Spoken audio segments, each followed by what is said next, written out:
Assalamualaikum warahmatullahi wabarakatuh. Alhamdulillah wa syukurillah. Wala haula wala quwwata illa billah. Asyhadu an la ilaha illallah wa asyhadu anna Muhammadar Rasulullah. Allahumma shalli ala Muhammad wa ala ali Muhammad. Bapak Ibu, saudara yang saya hormati, pada kesempatan ini saya akan menyampaikan pengabdian masyarakat yang telah terlaksana di desa atau kelurahan Giripurwo, Kapanewon, Girimulyo, Kabupaten Kulon Progo. Pun pengabdian masyarakat yang saya sampaikan adalah tentang penyusunan peraturan desa. Ini berkaitan dengan berbagai masalah di desa. Banyak terjadi di masyarakat, terutama persoalan-persoalan yang belum diatur di tingkat desa.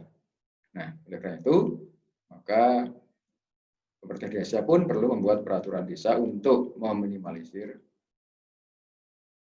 syukur mengantisipasi terjadinya konflik di masyarakat desa. Mengapa perlu dibuat peraturan? Bapak Ibu Saudara yang saya hormati, sebuah peraturan sudah seharusnya dibuat sesuai dengan tujuan dibuatnya peraturan tersebut. Antara lain, bertujuan untuk menciptakan ketertiban di masyarakat, supaya masyarakat tertib, baik masyarakat umum maupun masyarakat yang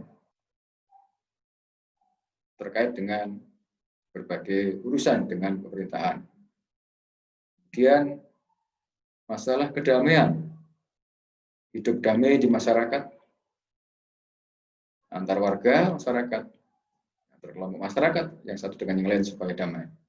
Juga perlindungan serta meminimalisir konflik di masyarakat. Jadi dengan adanya peraturan, maka konflik-konflik masyarakat akan dapat dihindari. Tentu saja berbeda dengan jika belum ada peraturan. Jika ada peraturan, maka akan lebih mudah untuk menyelesaikan konflik-konflik di masyarakat tersebut.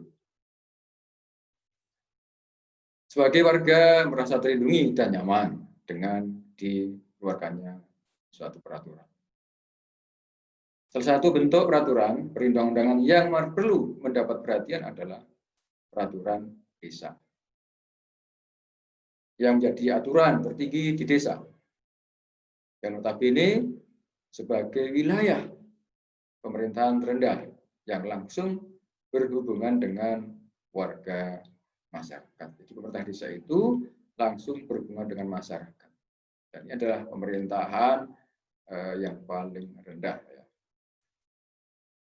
Keberadaan peraturan desa mulai dikenal sebagai salah satu bentuk peraturan perundang-undangan sejak diundangkannya Undang-Undang Nomor 22 Tahun 1999 tentang pemerintah daerah. Sebagai salah satu tugas dari Badan Perwakilan Desa, ada sebuah badan yang dibentuk sebagai perwujudan demokrasi di tingkat desa. Jadi PPD itu dibentuk merupakan perwakilan dari warga masyarakat untuk menjalankan demokrasi di tingkat desa. Peran BPD dalam pembuatan peraturan desa adalah sebagai pengusul rancangan peraturan desa, serta sebagai mitra kepala desa dalam pembahasan rancangan peraturan desa. Undang-undang tentang peraturan daerah ini setelah berjalan 5 tahun, sejak tahun 99, ya, kemudian 5 tahun kemudian, yaitu diperbaharui dengan Undang-Undang Nomor 32 Tahun 2004. Dan kemudian setelah berjalan selama 10 tahun,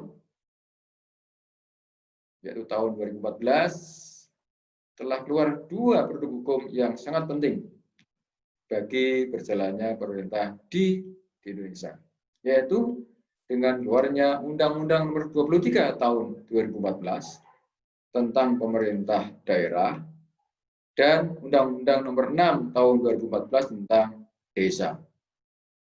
Jadi ada dua undang-undang yang ini merupakan penyempurnaan dari tahun 1999 ya.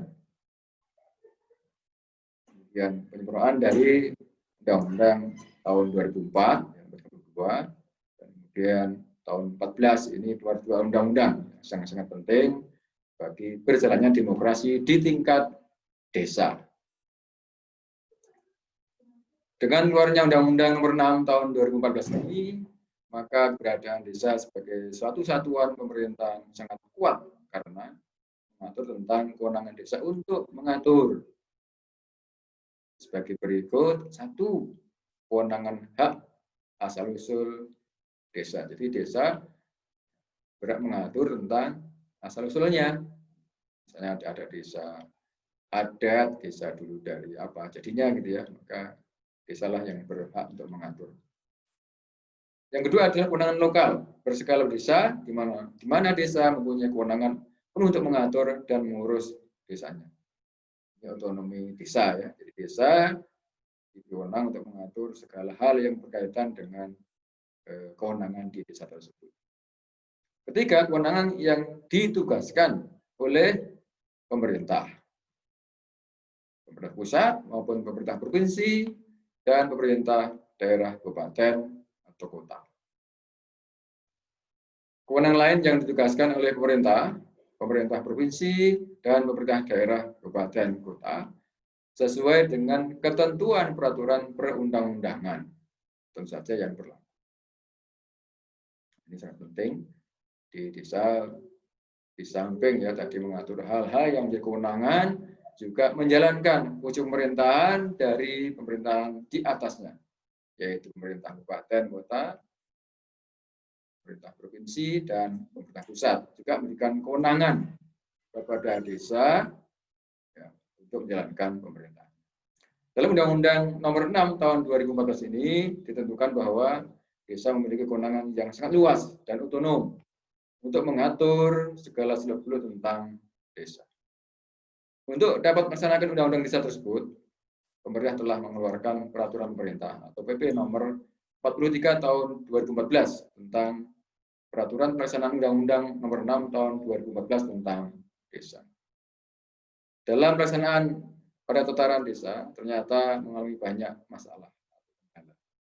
Antara lain, satu, tingkat pengetahuan pemerintah desa, perangkat desa dan BPD yang masih rendah dalam memahami ketentuan-ketentuan hukum untuk menyusun peraturan desa. Dua, pemerintah desa, perangkat desa, dan BPD kurang memahami masalah real di masyarakat dalam wilayah kewenangannya. Jadi kadang-kadang pemerintah desa tersebut ya, kurang memahami sebenarnya masalah apa yang sering timbul di masyarakat. Karena mungkin kurang terbukanya ya, keran demokrasi atau aspirasi dari masyarakat mungkin kurang dibuka oleh pemerintah desa, sehingga ketika ada masalah di masyarakat maka tidak sampai ke desa. Itulah. Kemudian yang ketiga, masih rendahnya kemampuan pemerintah desa untuk menuangkan aspirasi masyarakat ke dalam peraturan desa.